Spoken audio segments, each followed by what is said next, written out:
munaasabadan la ka taageeray gudoomiyaha cusub ee golo baarlamaanka Soomaaliya Maxamed Mursal Sheekh Cabdiraxmaan mayba ha ku qayb galay xildhibaano malaaqi siyaasiyiin haween iyo marti sharaf kale maybana ku horeyn munaasabada taageerada gudoomiyaha cusub ee baarlamaanka ku hadlay hana kumida golo malaaqida Koonfur Galbeed Soomaaliya oo san ka horay afayeenka golo malaaqida Malaqdaro Yacquub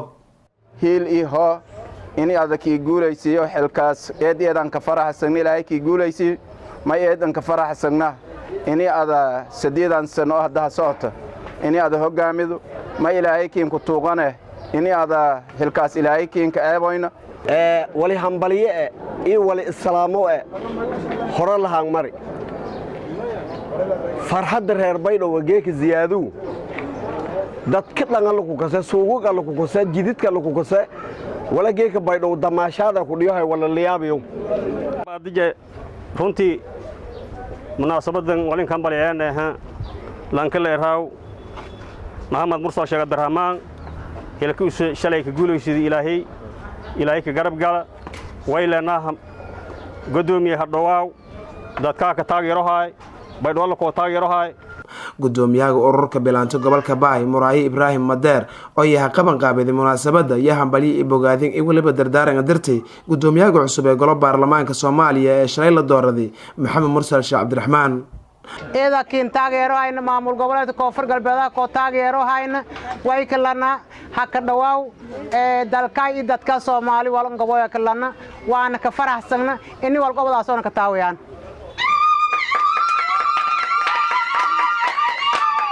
markii ku shan Maxamed Mursal Sheekh Cabdiraxmaan taariikhdiis lang meeray diin imaadi baradiyo lang fududayno lang qabyaalada eedan in ka shaqeeyano lang meeray maamul badan hamariyo lang safiir hamari wasiir hamari helaan hamariyo taariikhdiis may ku hayna lang qabyaalista hayna Soomaali hoob meeray wal riid koron malayaan soo ansaasan jeelna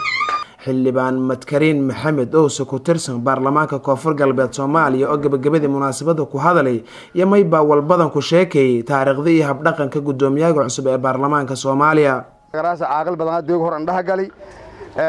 markii hormaylana horta Maxamed Mursal geeka ana shucuurta baydhabo iyo agaar sheelad tadii usub la socda la aqal ee dalka ka dhaladiyo geedo iyo dadka bada suuriyin adiga ka dhawaayayaan dadaalshan Allah ko bi kulli aqoontiya iyo kartida iyo kaartada Ilaahay ka siilakii dooradii iyadoo alaf isu jaro